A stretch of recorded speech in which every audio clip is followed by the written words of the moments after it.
Is everybody figuring out where they're going to sit? Yeah. Maybe? All right. Well, thank you everybody for coming out to the Coffee Garden tonight. My name is Rebecca. I am a part of the Los Rios speech and debate team. So again, I'd like to thank you for coming to show your support. We have a great show for you tonight. It's a lot of your fellow students in many of our communication classes, as well as some members of the speech and debate team. This event is kind of to show that we do things other than just debate, if you will. I'd really like to encourage all of you to kind of find the argument that is being made in some of these speeches and poems tonight. You're here tonight at the Coffee Garden, and as you can see, it's a lovely evening. And the Coffee Garden has won the best, I think it's the best coffee house for the Sacramento's A-list. I've set some flyers on some of the tables that you can pass around where you can scan on your phone, so if you could take a few minutes and vote for the Coffee Garden, we'd really appreciate that, and they would as well. So on behalf of the Los Rios speech and debate team, I'd like to present to you your first speaker, Nick Harris.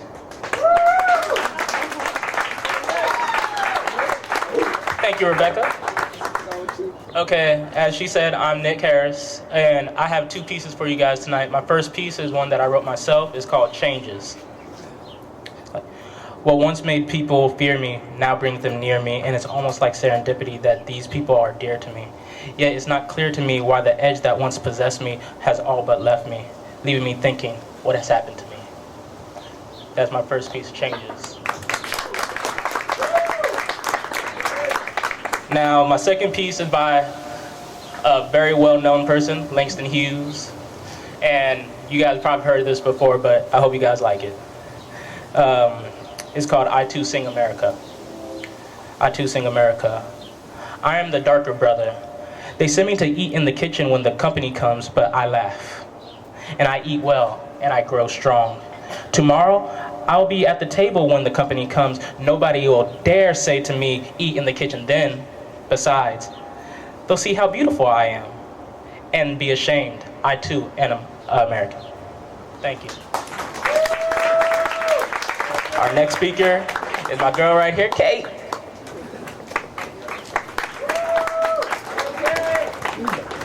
right, hi everybody. My name is Kate. I am on the Los Rios speech and debate team. Tonight I will be demonstrating a persuasive speech for you guys. So if you're a comm student, pay attention. He told me that he fantasized about killing masses of people. But when they asked me if I wanted to detain him on a psychiatric hold, I said no. I didn't think that somebody so young could do something so sick. These are the words of Dr. Lynn Fenton, a University of Colorado psychologist who initially treated James Holmes, the man who opened fire on a crowded movie theater. Jared Lavner, James Holmes, and Adam Lanza. These are the names of the mass shooters we know from the television news, whose attacks have shattered the hearts of our nation over and over, wreaking havoc upon the emotions of every household in America. But for years before they were the mass shooters that we have seen on the television, they were the children of families, the students of teachers, and the patients of therapists who watched them display extremely disturbed traits that would have easily gotten them a diagnosis of psychosis had they only been older. Today, I'm going to argue that we need to establish a more functional juvenile mental health care system. I will firstly introduce you to the inadequacy of our current juvenile system, what is causing this inadequacy, and how we can feasibly create a more functional system that will allow us to properly treat and protect our youth, preventing the heartbreak we have felt as a nation as of late. The main problems of our juvenile mental health care system revolve around the fallout created by its inadequacy. When left untreated, mental illness can turn its victims into dysfunctional, potentially destructive beings with twisted senses of reality, according to a 2013 report on mental illness authored by the Mayo Clinic. The report furthers that mental illness usually manifests first in childhood, and when a child has a mental illness, an entire community will suffer. A New York Times article dated May 11, 2012 shows how the downward spiral usually begins. Firstly, patients and their parents are frequently given confusing terms instead of a real diagnosis, being told that their child's fits that are far too calculated and cold to be developmentally sound are abnormal. But this ambiguity leads to subpar treatment. With no real diagnosis, psychologists cannot administer the proper therapy, and instead throw adult psychotropic medication at these children in hopes for a solution. Unfortunately, this medication can have serious, long-lasting effects on their development and can in fact make their mental illness worse, according to a Government Accountability Office report from late 2012. This causes frustration to quickly grow in a community setting, and parents are often blamed for the lack of progress on behalf of their child's illness. When placed in these stressful situations, according to the previously cited New York Times article, children who are suffering from mental illness are much more likely to become violently inclined towards themselves or others, lashing out at their brothers, sisters, teachers, and even other classmates. To cope with this violence, parents are often forced to take their mentally ill children to the emergency room to seek treatment. With this disturbing trend is becoming more popular, with the National Institute of Mental Health's 2012 report stating that in the past 4 years alone, the use of the emergency room to treat psychotic episodes in children has gone up 22%. But this option is not sustainable. Parents will inevitably be forced to become reclusive and allow their child's mental illness to terrorize their entire family, or send their child to a juvenile detention center. A heartbreaking article from December, entitled "I Am Adam Lanza's Mother," describes a social worker's words to a mother whose son suffers from undiagnosed violent mental outbursts. "The only way you will ever get something done about your son is if you have charges, a paper trail for the system to follow."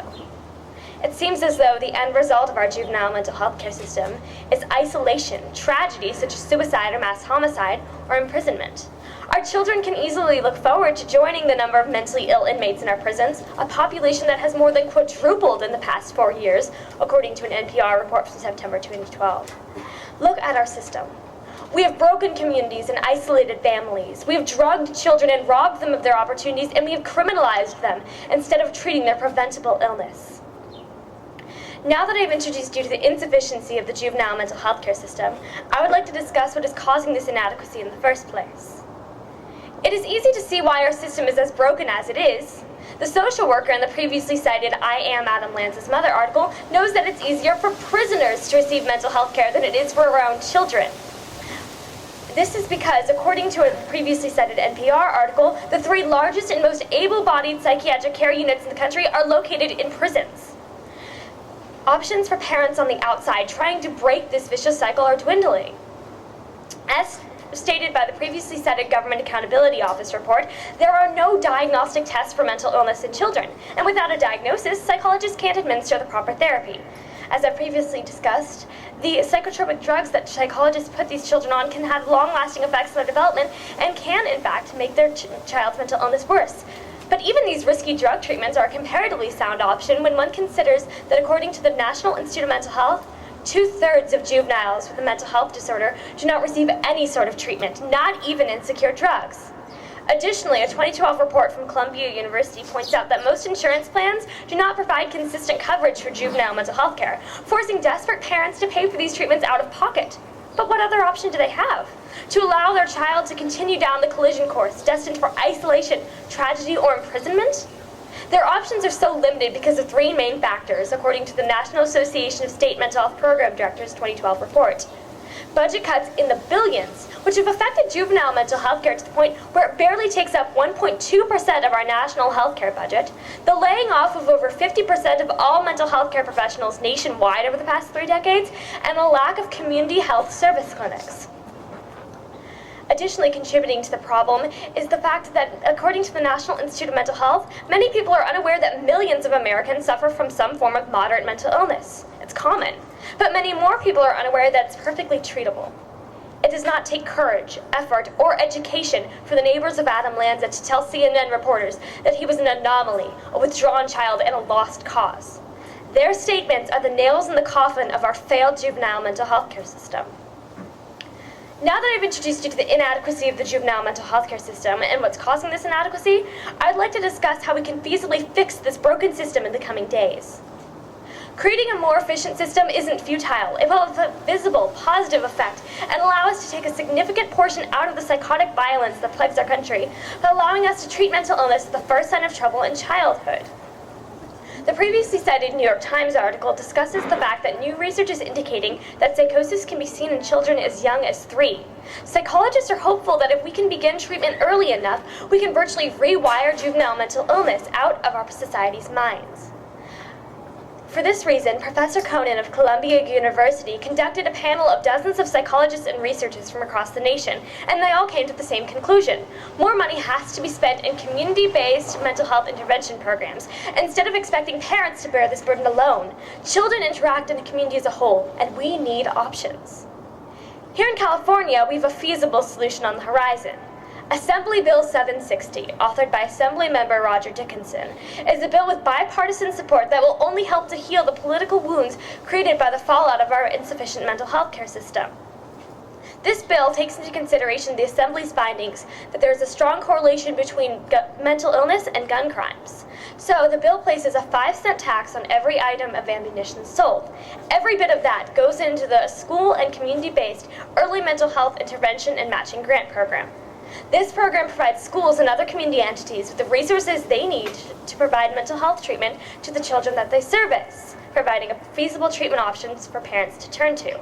This bill will be a model for other states and hopefully even the federal government to follow. It will take a sharp portion out of the juvenile mental health care problem we have in our country. We must take action to help it pass.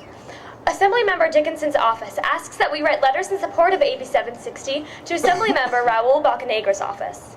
Assemblymember Bocanegra chairs the Committee on Taxation and Revenue, which is where Assembly Bill 760 currently sits. The bill must be supported by the committee in the coming week to ensure that it gains a floor vote in the Assembly and eventually passes on to the Senate. Declare your support for AB 760 and follow it through the legislative process. We must demand that our elected officials give us the resources we need in our communities to treat juvenile mental illness. Today, I've introduced you to the inadequacy of the juvenile mental health care system, what is causing this inadequacy, and how we can feasibly fix this broken system. Jared Lavner, James Holmes, and Adam Lanza. These are the names of the mass shooters who we know from the television, but it's time to turn off that television and look around. You will undoubtedly find a child in your own community desperately in need of mental health care. The time to act is now, because we know that Dr. Fenton was wrong. Somebody so young can be so sick. And it is our responsibility to protect and treat these children, or suffer the heartbreak and consequence that is sure to follow.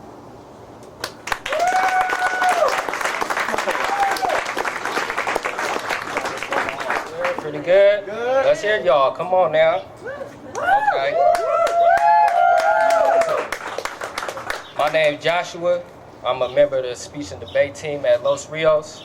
Today I'm going to talk about drugs and the impact drugs have on our community and our society. I'm also going to talk about why after 20 years of the war on drugs, we still have this problem.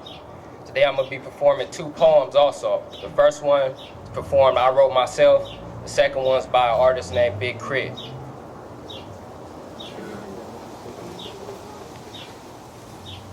Private prison populations are on the rise, while parents in public schools produce poorly prepared youth whose eyes are blind to their positions in the world of today, so instead they choose to rebel, only to find that at the other side of the schoolyard is the prison yard. Public schools have become hopeless institutions designed to create and distinguish classes of laborers for the elite, while cleverly poisoning the very food that they eat. Genetically modified fruits and vegetables with chemicals in their meat. Could this be the reason why Tay can't stay up in his seat? Hyperactivity. You claim ADHD, and this justifies giving him dope before he even learns to read, making him dependent upon that drug as a need. Same cat later on, always clutching on the weed, and he can't even put it down. His excuse is his disease. But see, the weed is getting weak, so we searching for something stronger. That high was too short. He wanna be high longer, said he trying to get right. He couldn't have been wronger. When he hit that glass pipe, his mind just changed on him. And he ain't never coming back. That's a well-known fact. He went from prescription Ritalin to curbside crack. And we know who all profit from that. It ain't no secret. But I'll tell you one if you promise you won't keep it.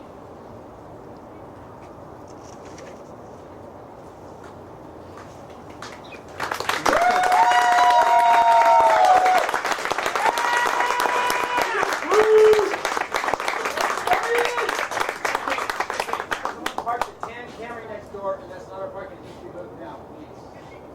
Move. Parking next door. Camry, 10. 10 Camry, somebody get your car before they get it.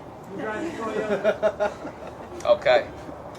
Now, this is about the war on drugs. This is from Truth.org, from Mark Kalin, 2012.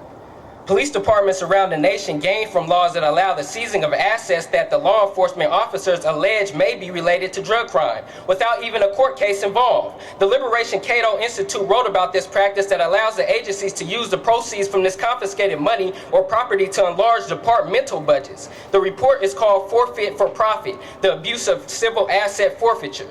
Law enforcement agencies can also get extra money from federal grants that show that they have a high number of arrests related to drug use and selling. So it's also a financial value for the department to arrest as many people for drug-related offenses as possible. But one thing hasn't changed. The uncomfortable truth is that crime rates do not explain the sudden and dramatic mass incarceration of African Americans during the past 30 years. Crime rates have fluctuated over the last few decades. They are currently at historical lows, but imprisonment rates have consistently soared, quintupled in fact. Also, the vast majority of that increase is due to the war on drugs and the Get Tough movement. Drug offenses alone accounted for about 2/3 of the increase in federal inmate population between 1985 and 2000, and more than half of the increase in state prison population alone. The drug war has been brutal, but those who live in white communities have little clues to the devastation wrought. This war has been waged almost exclusively in poor communities of color, even through studies consistently showing that people of all colors use and sell illegal drugs at remarkably similar rates. In fact, some studies indicate that white youths are significantly more likely to engage in illegal drug dealing than black youths. They also have about 3 times the number of drug-related visits to the emergency room as their African-American counterparts. That is not what you would guess when you enter the prisons and jails, overflowing as they are with black and brown drug offenders. In some states, African-Americans make up 80 to 90% of all drug offenders sent to prison. President Ronald Reagan officially declared the current drug war in 1982 when drug crime was on the decline, not on the increasing. From the outset, the war had little to do with drug crime and nearly everything to do with real racial politics. The drug war was part of a grand and highly successful Republican Party strategy of using racially coded political appeals on issues of crime and welfare to attract poor and working class white voters who were resentful and threatened by desegregation, busing, and affirmative action. This policy misleadingly confirms stereotypes of blacks that racists love, even though they are put in prison for offenses that are non-violent in nature and that are driven by poverty, social neglect, and incentivized police department arrest numbers. But it also serves another important purpose. When poor stereotyped members of society can only find an entrepreneurial future in the illegal drug business or use of drugs as self-medication to allow them to escape the squalidness of vast swaths of urban America that hold little opportunity of employment, the government does not have to attend to building neighborhoods and creating jobs. Drugs become literally the opiate of the masses, as meth also has in many poor rural white communities. All this happens while at the same time, the government pushes their own drugs.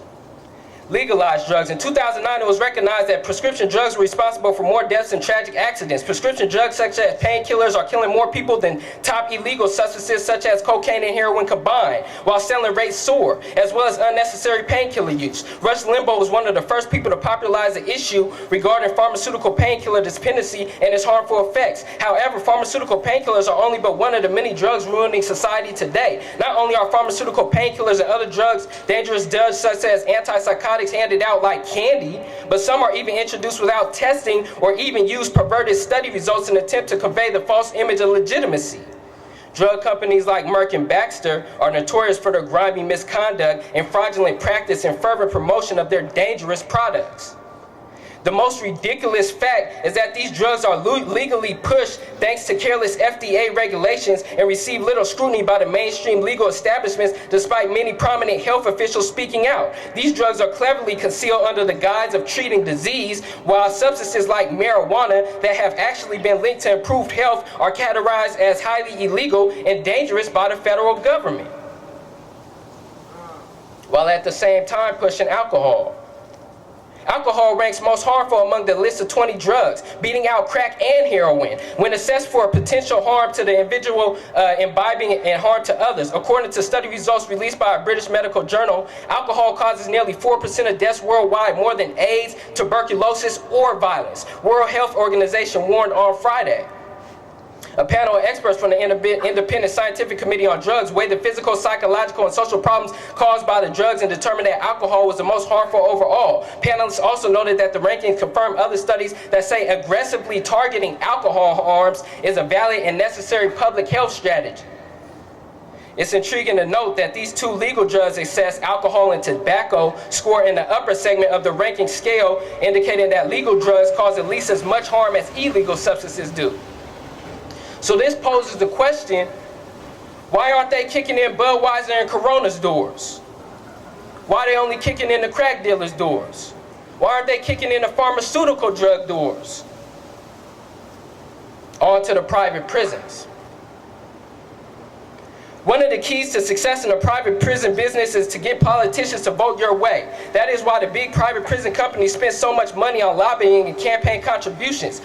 The United States has the highest incarceration rate on the entire globe by far, and no nation in the history of the whole world has ever locked up more of its own citizens than we have. Are we really such a cesspool of filth and decay that we need to lock up so many of our own people? Or are there some other factors at work? Could part of the problem be that we have allowed companies to lock up men and women in cages for profit? The two largest private prison companies combined to bring in close to $3 billion in revenue in 2010.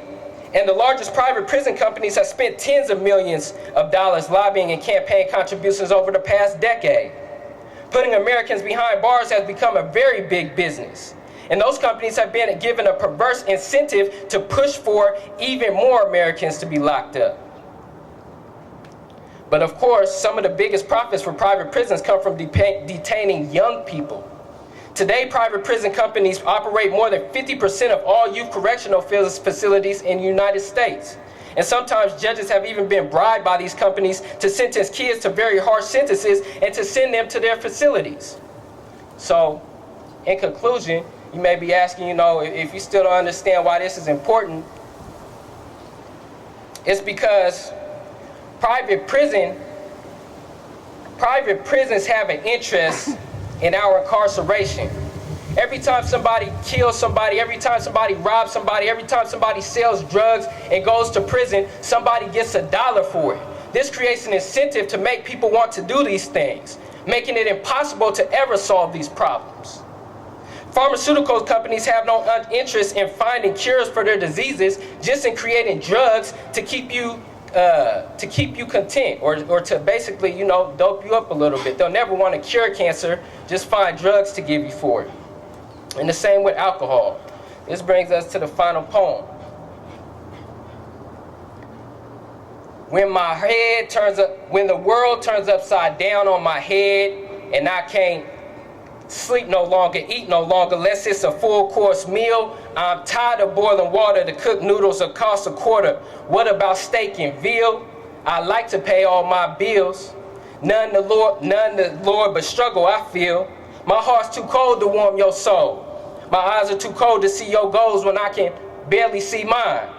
Some are saying I'm blind to the fact when really I'm just buying by all these LED lights on your bins that make me feel less of a provider because I can't splurge when I spend. It ain't worldwide when I trend, shopping for hand-me-downs, second nature tags for the pants we found at the flea market, checking for a plea bargain on this shirt. Perhaps you got some work. I ain't talking no 9 to 5, more like soaking dry, baking soda, powder pies. I can bag up anything you fry. If you got a ticket, I can sell you anything you buy. No harm done, my brother. Perhaps, if I sell to you and you sell to them, then we'll never sell to one another. Preach on if you must. 2 things to remember. Don't tell on me and don't use your own product, because that will surely thrust you into the abyss, longing for things you miss. Stuck in the 1980s talking about you, Prince. Ain't nothing appealing about laying in your piss and walking in Come up off your hustle. We can ride clean if we sell double. Then them laws come and we fall victim to the stereotypical big rim fly niggas on the wrong side of town. Blowing loud, double cup, roof windows down. That's when I look at you and you look at me and we ask ourselves, what the we gonna do now? What are we gonna do now? What are we going to do now? I scoped her from a mile away. More enticed by her hips, I should say. I didn't see her face until I was front and center, spitting that game that was fundamental. Yeah, I'm a baller as such. After she removed her clutch from the seat that it occupied, that checkerboard pattern had once again monopolized, that Louis, her taste was one of those labels, and her story was one of those fables that I had heard as a young child. That everything that glitters ain't gold, and some tigers are better left wild. But that never stopped me, and her ring won't stop her. As we sip more alcoholic beverages on the rooftops of seduction, her peanut butter skin blushing with lustful hues, to the bathroom she once again asked to be excused. I think she abuses her substance. But who am I to judge her want for inhibitions? Then wipe away her past to free fall into existence. I know that feeling, so we quarter the night away. As two lonely strangers intertwine in entertainment in a spiral of cat and mouse. I'm ready when you are to hit the room, to be consumed in your sunshine. Let's pretend this ain't the first time. Let's pretend I am your man. Let's pretend we both clean and we know it. Perhaps I don't do this often. Perhaps you ain't out here hoeing. Maybe this was meant to be. Maybe you're the very woman that God sent for me. In the morning, surely I doubt it. More regret the fact I planted my seed in your greenhouse and it's sprouting. My mind was too cloudy to comprehend your decision. 2 months later, your stomach will grow from my adulterous conviction. Your husband will surely put 2 and 2 together. That one night when you didn't come home, it lasts forever. And we could never let this down. Your phone call was so profound, cause he kicked you out and you pregnant. So, what the we gonna do now? Thank you.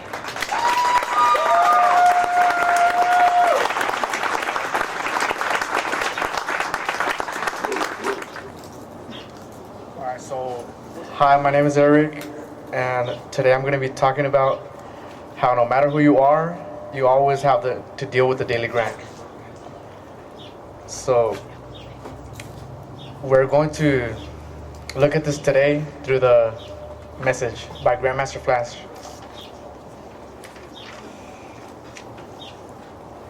My brother's doing bad. Stole my mother's TV. Says she watches too much. It's just not healthy. All my children in the daytime, Dallas at night, can't even see the game or the Sugar Ray fight. Bill collectors that ring my phone and scam my wife when I'm not home. Got a bum education, double-digit deflation. Can't take the train to the job, there's a strike at the station. Neon King Kong standing on my back. Can't stop and turn around, broke my last sacroiliac. A mid-range migraine, cancer main brain. Sometimes I think I'm going insane. Cancer main brain. Sometimes I'm sorry. Don't push me, cause I'm close to the edge. I'm trying not to lose my head. It's like a jungle sometimes. It makes me wonder how I just keep from going under. My son said, Daddy, I don't want to go to school, cause my teacher's a jerk. He must think I'm a fool. I thought it'd be cheaper if I just got a job, learn to be a street sweeper. I'd dance to the beat, shuffle my feet, wear a shirt and tie, and run with the creeps. Cause it's all about money, ain't a damn thing funny. Gotta have a job in this land of milky honey. They pushed that girl in front of the train, took her to the doctors, they sewed her on them game. Stabbed that man right in his heart, gave him a transplant for a brand new start. I can't walk through the park cause it's crazy after dark. Keep my hand on the gun cause they have me on the run. I feel like an outlaw. I broke my last glass jaw. Hear them say, you want some more? Living in the seesaw. Don't push me cause I'm close to the edge. I'm trying not to lose my head. It's like a jungle sometimes. I just wonder how I keep from going under.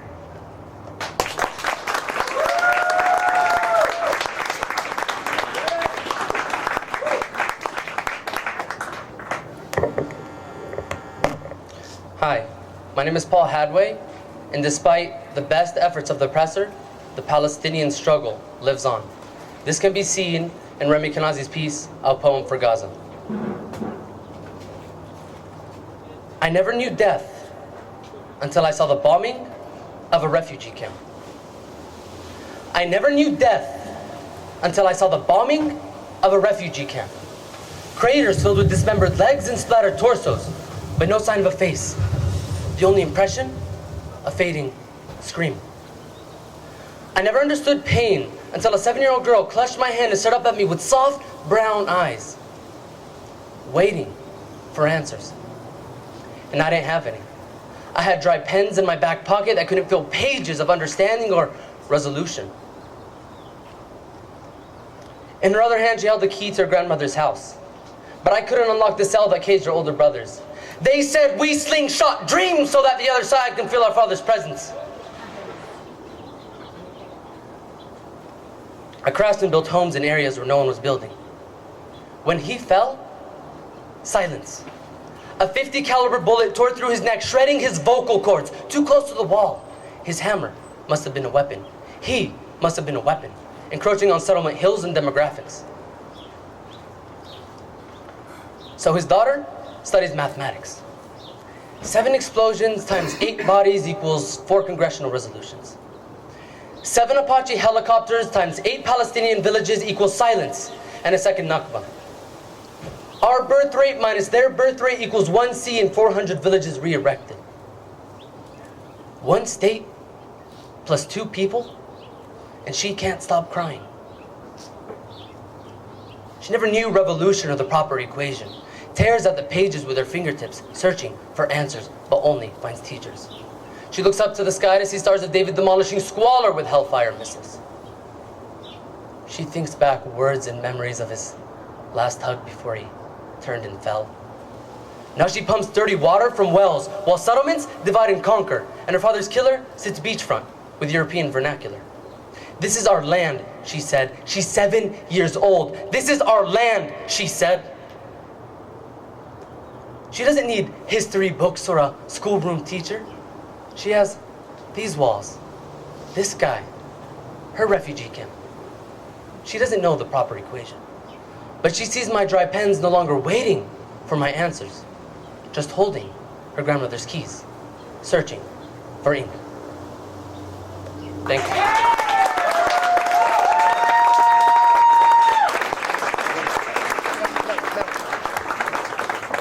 Hello, you guys. This mic's a little big for me, but I'll make do. My name is Nat. Alright, my name is Natalie. I'm up here to present with you guys a poem. It's by Elizabeth Alexander. She's a New York poet.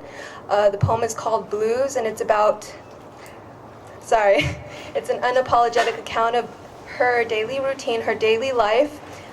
And she has recollections about her early childhood in the poem, and it just kind of ends reminding us all that throughout our lives we all experience forms of change which are inevitable.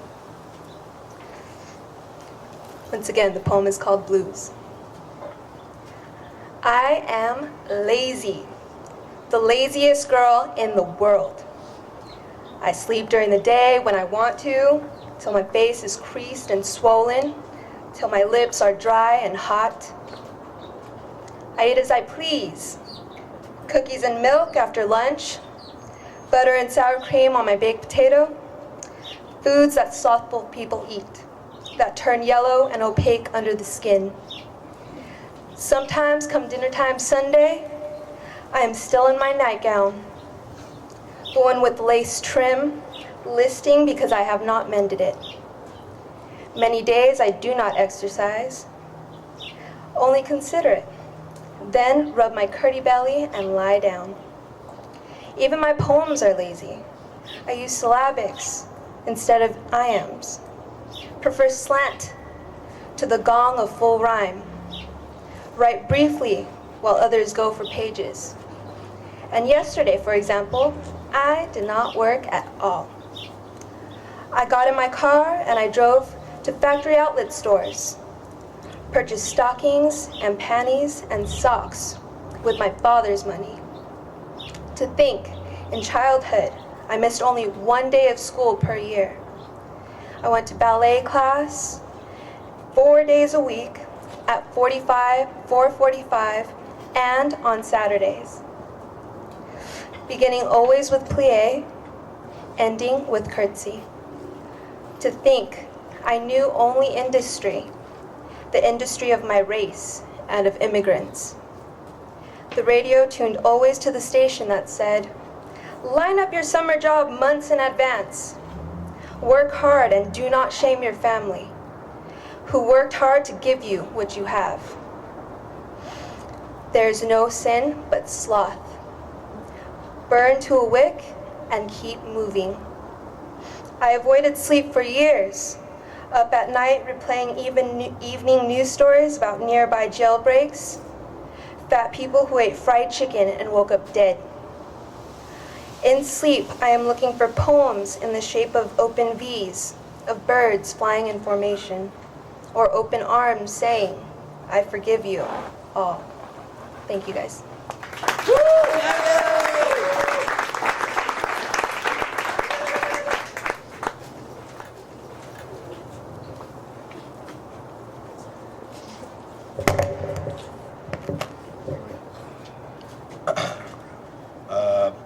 My name's Daniel Pasahan. I'm going to be talking a little bit about bullying and its effects psychologically later in life, as well as how it affects your self-worth. I'm going to be showing you this through Shane Coisen's To This Day. When I was a kid, I used to think that pork chops and karate chops were the same thing. I thought they were both pork chops. And because my grandmother thought it was cute, and because they were my favorite, she kept letting me do it. Not really a big deal. One day before I realized that fat kids weren't designed to climb trees, I fell out of a tree and I bruised the right side of my body. I didn't tell my grandmother because I was afraid I'd get in trouble for playing somewhere where I shouldn't have been. This led to a full-scale investigation. I was removed from my house for 3 days until they finally decided to ask me how I got the bruises. News of this silly little story quickly spread through my school and I earned my first nickname, Pork Chop. To this day, I hate pork chops. I'm not the only kid who grew up this way.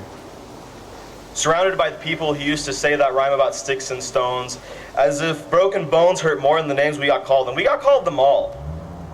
So we grew up believing no one would ever fall in love with us, that we'd be lonely forever, that we'd never meet somebody to make us feel like the sun was something that they built for us in their tool shed. So broken heartstrings bled the blues as we tried to empty ourselves so that we would feel nothing. Don't tell me that hurts less than a broken bone, that an ingrown life is something a surgeon can cut away, that there's no way for it to metastasize. It does. She was 8 years old in grade 3 when she got called ugly. We both got moved to the back of class so we would stop getting bombarded by spitballs. But the school halls were a battleground where we found ourselves outnumbered day after wretched day. We used to stay inside for recess because outside was worse. Outside we'd have to rehearse running away or staying still like statues, giving no clue that we were there. In grade 5, they taped a sign on her desk that read, "Beware of dog." To this day, despite a loving husband, she doesn't think she's beautiful because of a birthmark that takes up a little less than half of her face. Kids used to say that she looks like a wrong answer that someone tried to erase, but couldn't quite get the job done. And they'll never understand that she's raising 2 kids whose definition of beauty begins with the word mom, because they see her heart before they see her skin. And then she's always been amazing. He was a broken branch grafted onto a different family tree, adopted, but not because his parents opted for a different destiny. He was 3 when he became a mixed drink of 1 part left alone and 2 parts tragedy. Started therapy in the 8th grade. Had a personality made up of tests and pills, lived like the uphills were mountains and the downhills were cliffs. 4/5 suicidal, a tidal wave of antidepressants, and an adolescence of being called pauper. 1 part because of the pills, 99 parts because of the cruelty. He tried to kill himself in grade 10. when a kid who still had his mom and dad had the audacity to tell him, get over it, as if depression is something that can be remedied by any of the contents found in a first aid kit. To this day, he is a stick of TNT lit from both ends, could describe to you in detail the way the sky bends in the moments that it's about to fall. And despite an army of friends who all call him an inspiration, he remains a conversation piece between people who can't understand that sometimes becoming drug-free has less to do with addiction and more to do with sanity. Thank you. Hi, my name is Jocelyn, and I'm here to tell you that it is important to live in the moment through this poem, Break the Frame by Amelia Barros, and this song, Alive by Becca.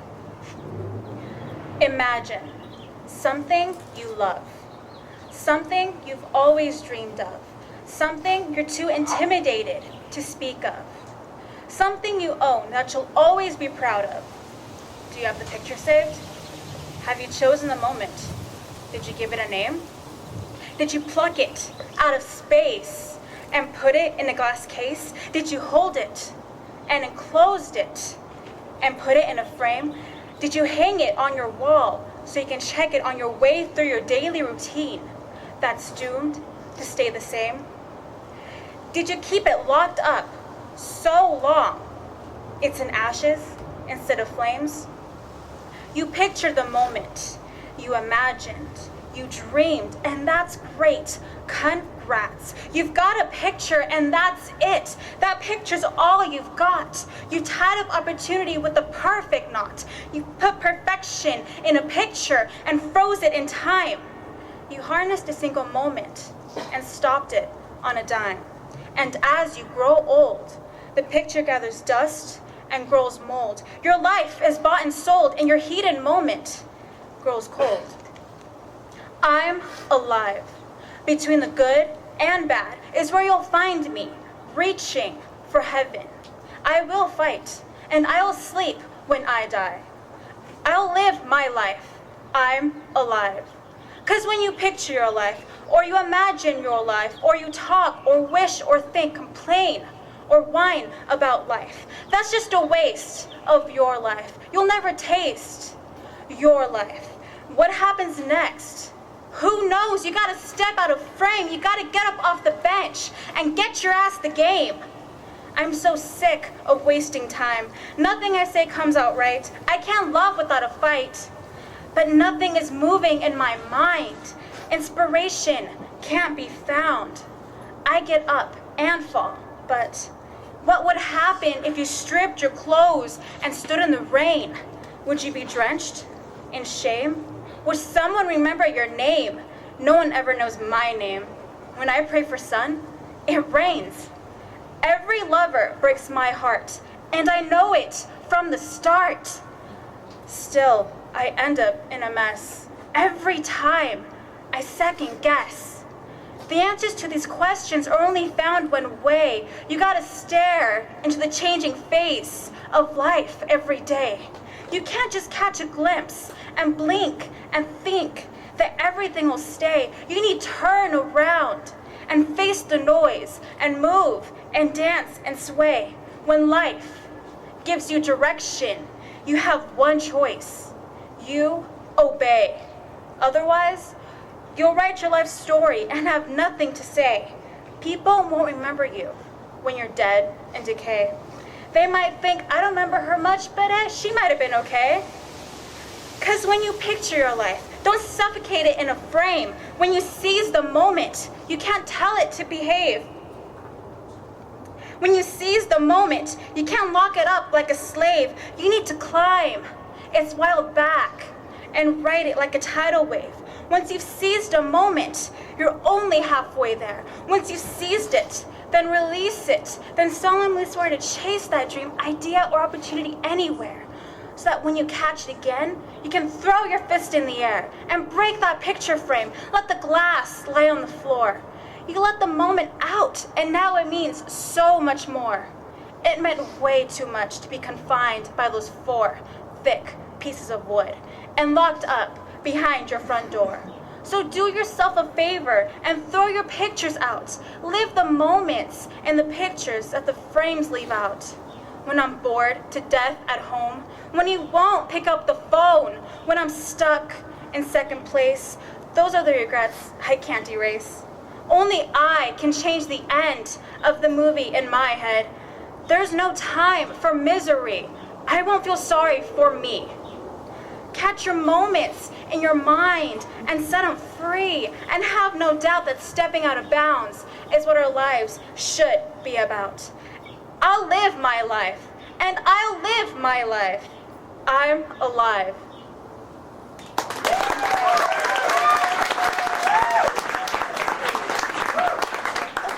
Hi, my name is Sochi Roscoe, and for the daily grind, I have chosen something that has the argument of that not every hard part of hard work actually leads to success. My piece is called Wile E. Coyote by Shane Hawley.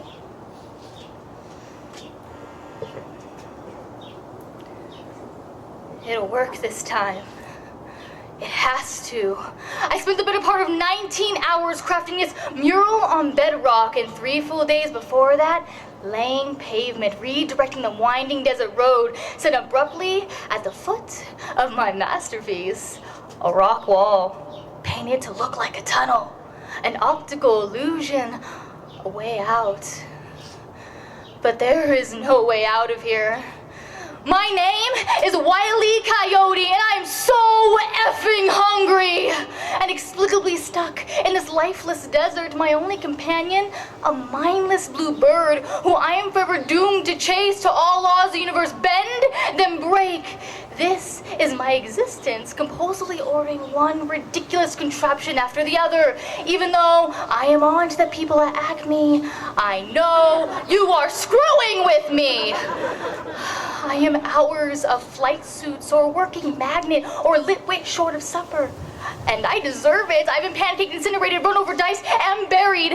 I have accepted my failures with simple signs pulled out of invisible back pockets, begging for your empathy as if it will cushion what comes next.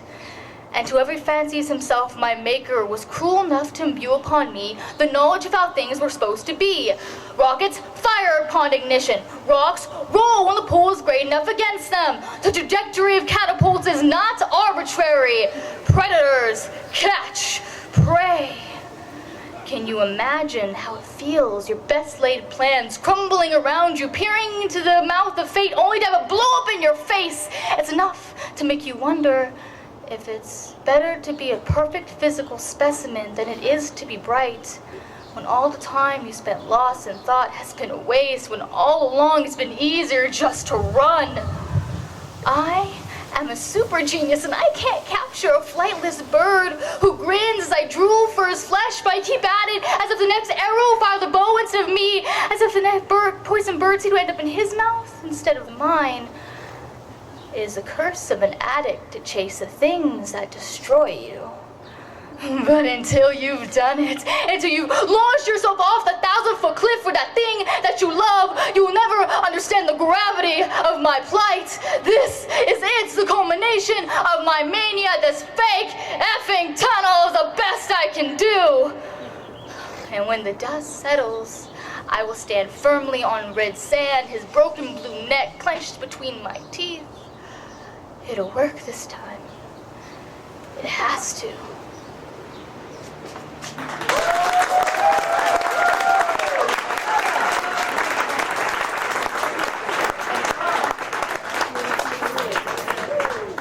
Good evening, everyone. My name is Sarah Beth, and I'm part of the Loshria speech and debate team. I'm really grateful to all of you for being here. As Rebecca said, your support is what allows us to go out to tournaments and to compete.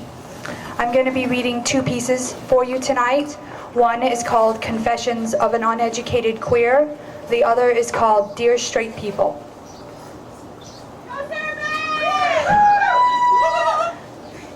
Dear straight people, who do you think you are?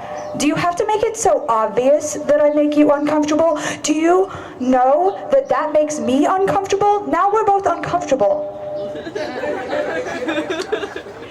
Dear straight people, you're the reason that we stay in the closet. You're the reason that we even have a closet. I don't like closets, but you made the living room an unshared space, and I'm feeling like a guest in my own house.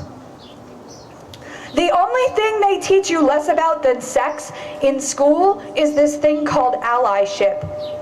I first learned the term binding from an Andrea Gibson workshop on gender, where Rachel talked about the difficulty in binding double D breasts. Rachel later transitioned to Ray and dated my sister in the initial stages. We stumbled all over the pronouns and terms. We weren't sure if Ray was a transsexual girl or a transgender boy, until my friend Dane Cutler sat us down in an ice cream shop in Seattle and said it's time for Trans 101. That class cost me $4.50 and a half hour of my friend's patience. Dear straight people, sexuality and gender, two different things, combined in many different ways. If you mismatch your socks, you'd understand. Dear hip hop, why are you so fascinated with finding gay rappers? Gay people rap, just like gay people ride bikes and eat tofu.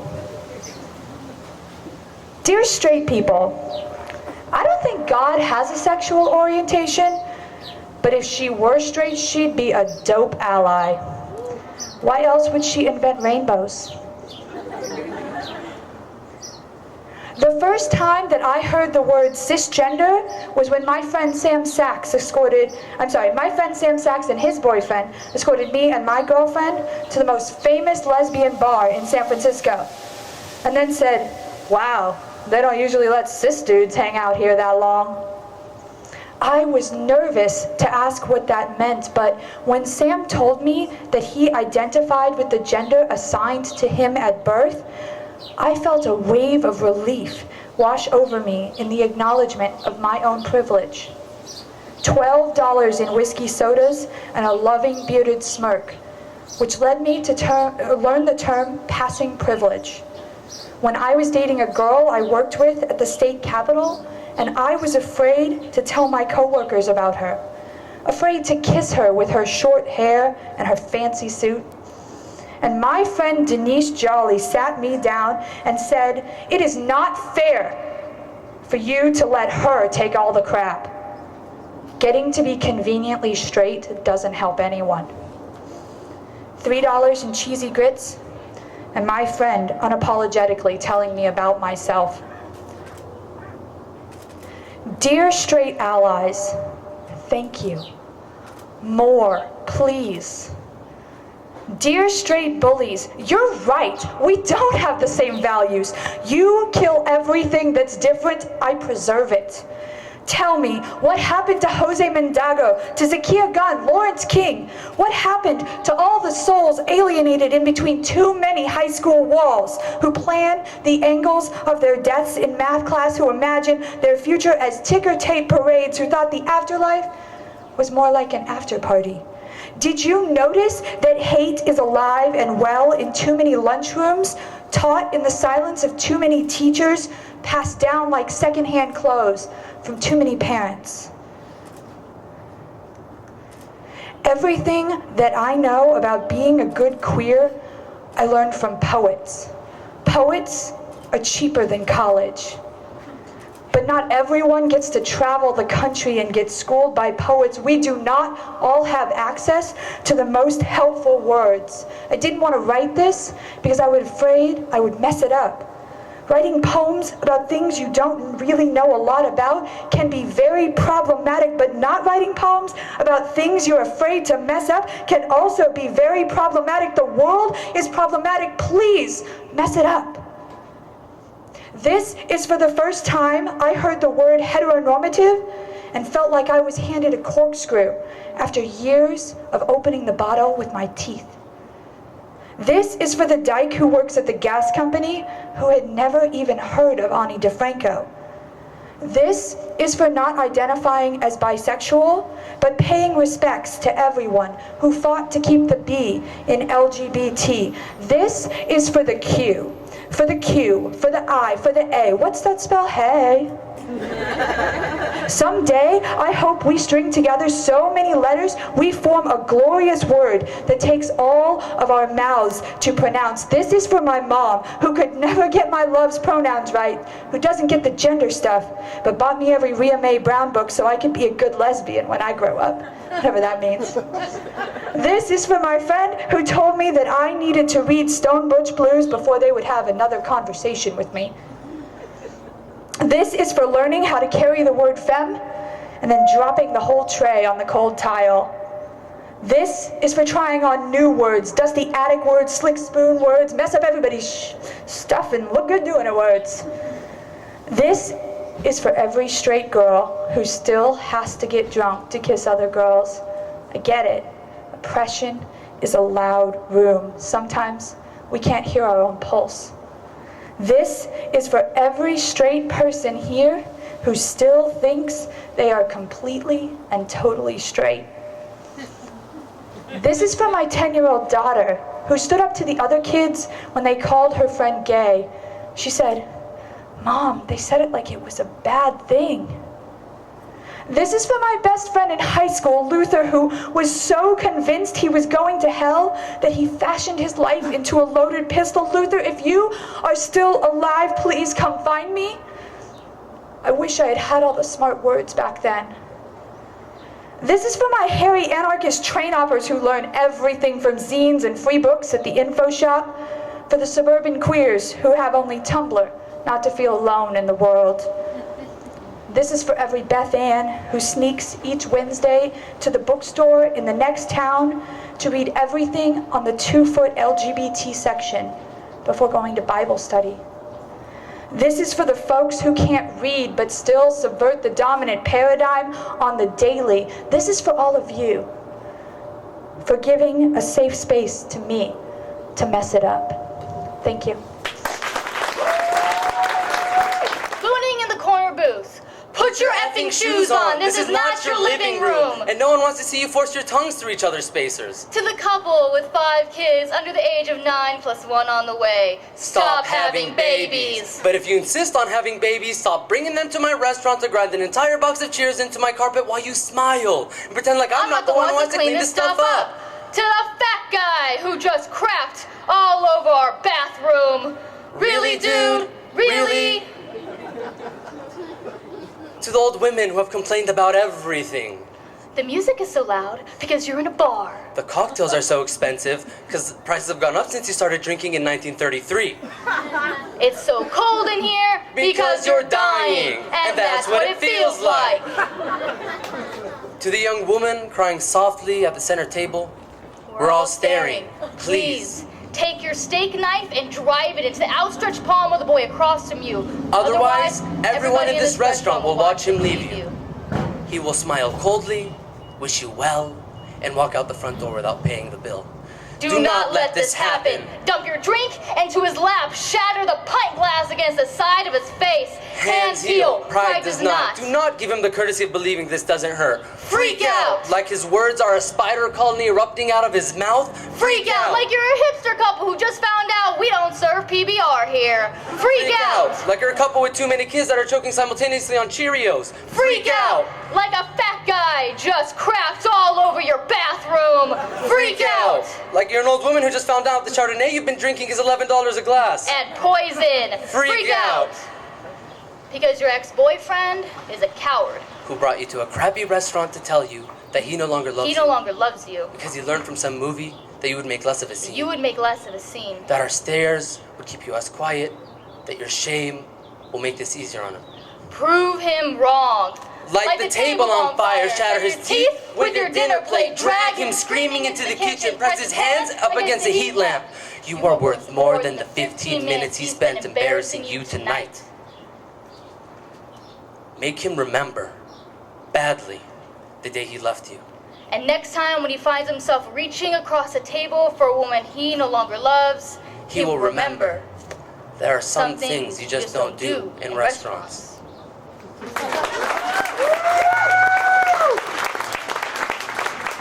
Thank you. you, everybody. I think that should remind you to please tip your waiter.